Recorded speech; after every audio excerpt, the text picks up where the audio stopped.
हाँ जी, चलिए तो यहाँ देख रहे थे कि मान लो मैंने यूजर से एक फाइल का नेम एंटर करवाया और इसको हम यहाँ पे इनपुट करवा लेते हैं पहले। ओके। तो जब आपके पास ये फाइल का नेम आ जाता है तो आपको बस क्या करना है, आपको यहाँ पर चेक करना है। लेट्स सपोज आप एक पर्टिकुलर टाइप की फाइल उठाना चाहते हो, तो आप ये भी देख सकते हो इफ में कि भाई अगर फाइल का नेम डॉट एंड्स विद, मान लो मैं इमेज फाइल्स पे काम कर रही हूँ, ठीक है। तो ऐसे में आप क्या कर सकते हैं, यहाँ पर आप इसमें इफ कंडीशन में चेक कर सकते हैं कि if F name dot ends with, यहाँ पर क्या आ रहा है, डॉट जेपीजी आ रहा है। लेट्स सपोज मुझे जेपीजी इमेजेस चाहिए, तो ऐसे में हम क्या करेंगे, यहाँ पर मैसेज प्रिंट कर देंगे, ठीक है, कि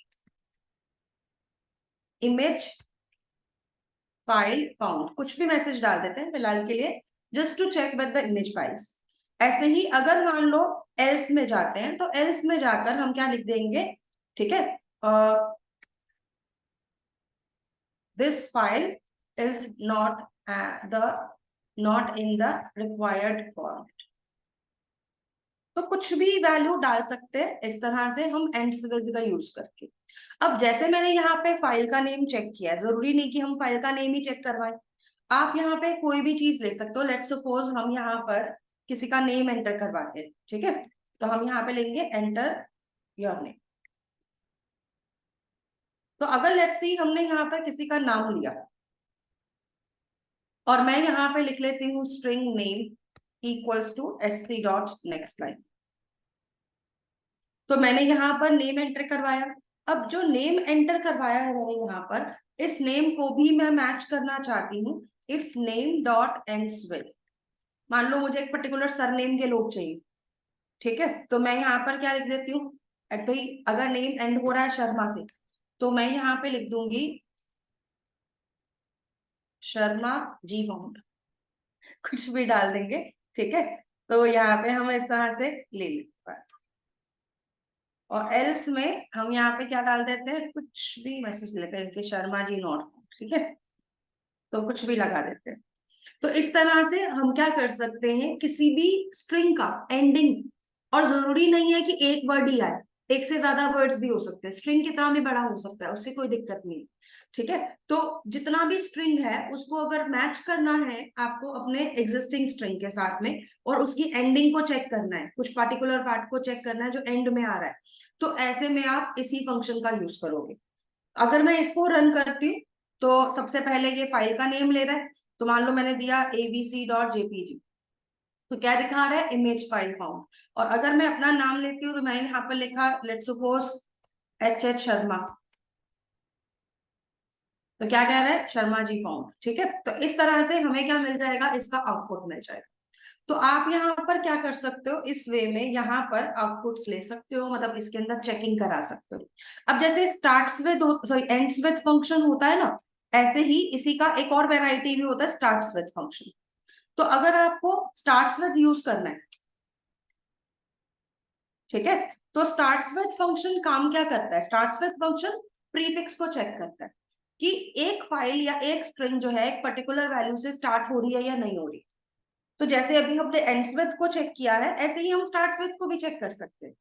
तो अगर मान लो जैसे कि अभी हमने फाइल का नाम लिया था, और मुझे एक पर्टिकुलर फाइल चाहिए जिसका नाम एबीसी से स्टार्ट हो रहा है, ठीक है, तो मैं यहाँ पे क्या लिख सकती हूँ, if F name dot starts with, और एबीसी लगा दिया मैंने कि भाई मेरी जो फाइल है वो एबीसी नाम से स्टार्ट हो रही है, तो हम यहाँ पे लिखेंगे एबीसी फाइल फॉर्म। एल्स में हम क्या लिख देते हैं,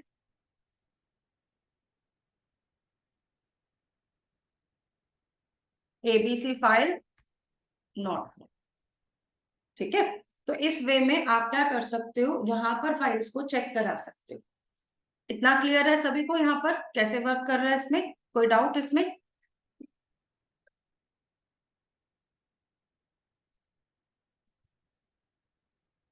हाँ जी, किसी को कुछ पूछना है?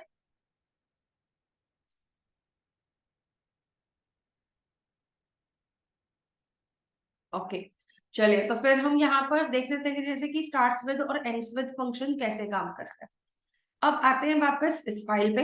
अब देखो अगला फंक्शन है इक्वल्स मेथड, जो हम नॉर्मली यूज करते हैं, तो मैं इसको दोबारा से नहीं समझाऊंगी क्योंकि हम ऑलरेडी इसे क्लास में कई बार यूज कर चुके हैं। और इक्वल्स इग्नोर केस है जो कि हमने ऑलरेडी यूज किया हुआ है।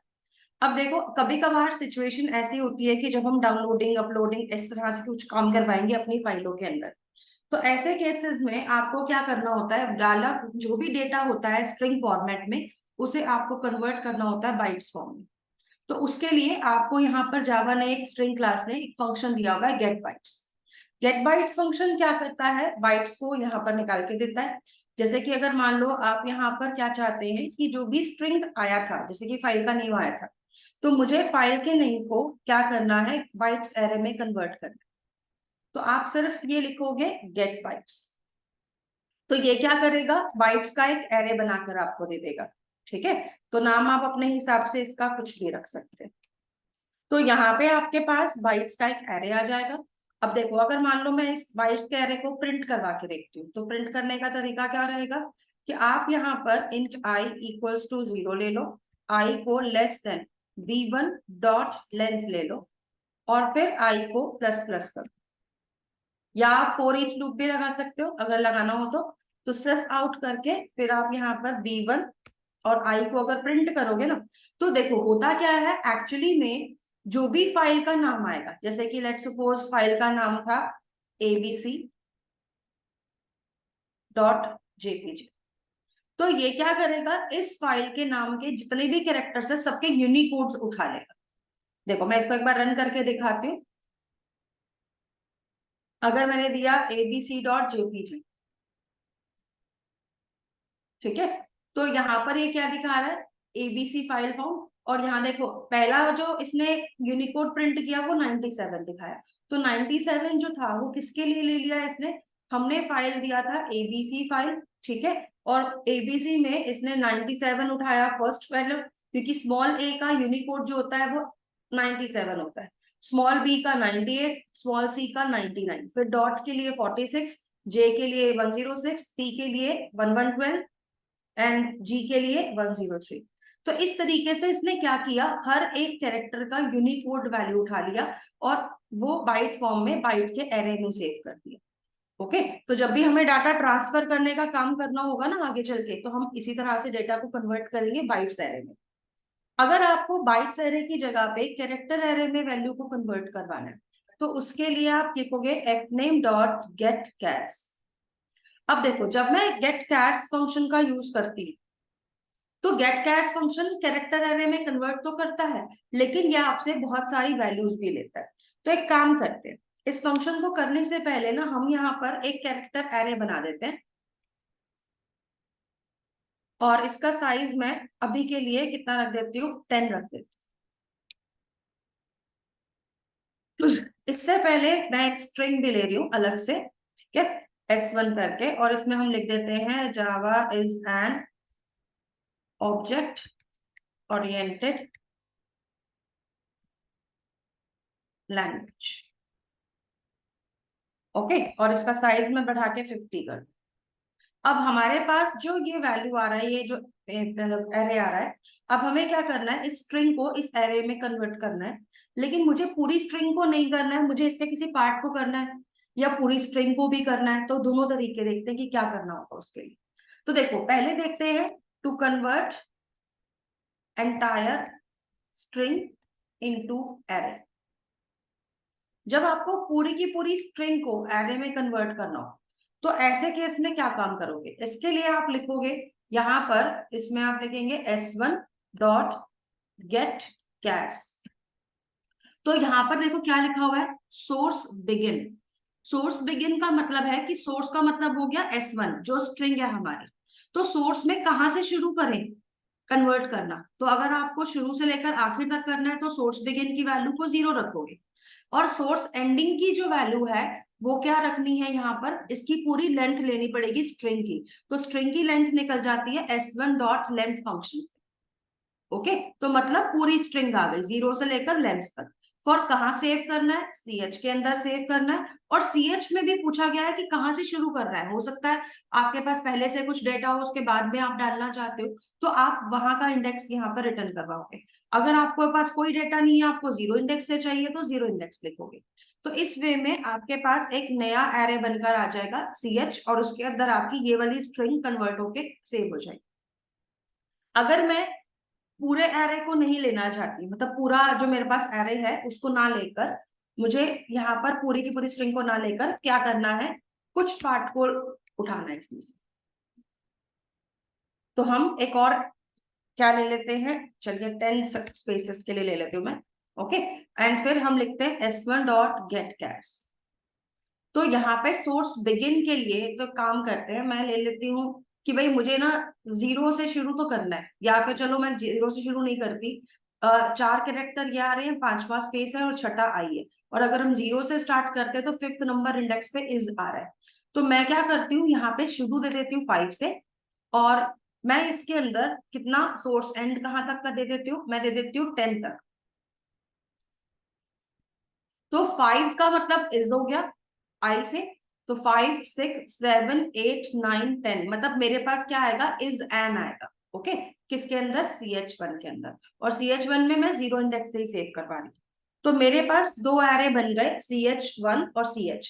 दोनों में मैंने एक में क्या किया, पूरी की पूरी स्ट्रिंग को मैंने कन्वर्ट करवा दिया कैरेक्टर एरे में, और दूसरे वाले में मैंने क्या किया, मैंने पूरा एरे पूरा स्ट्रिंग ना लेकर उसका एक छोटा सा पार्ट सेव करवाया।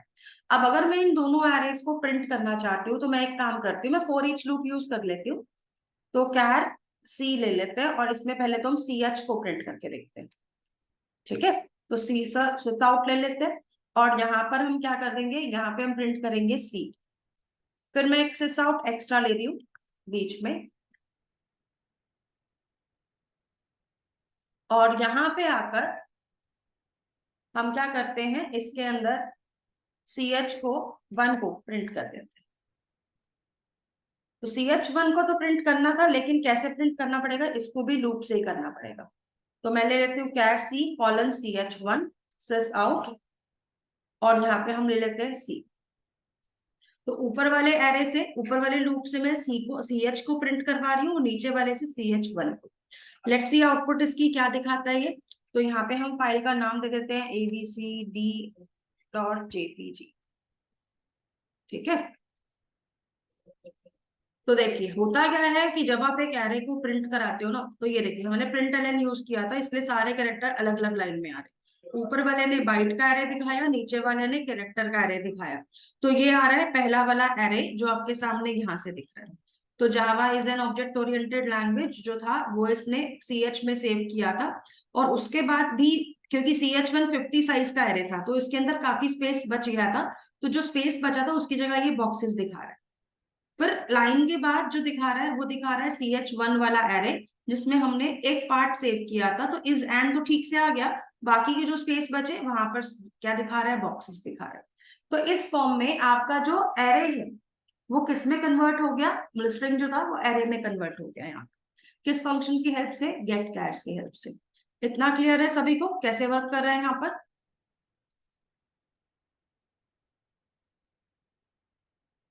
ऑलराइट, ठीक है। तो इसी तरह से ना इस प्रोग्राम, इस फाइल में हमारे पास और भी बहुत सारे फंक्शंस हैं।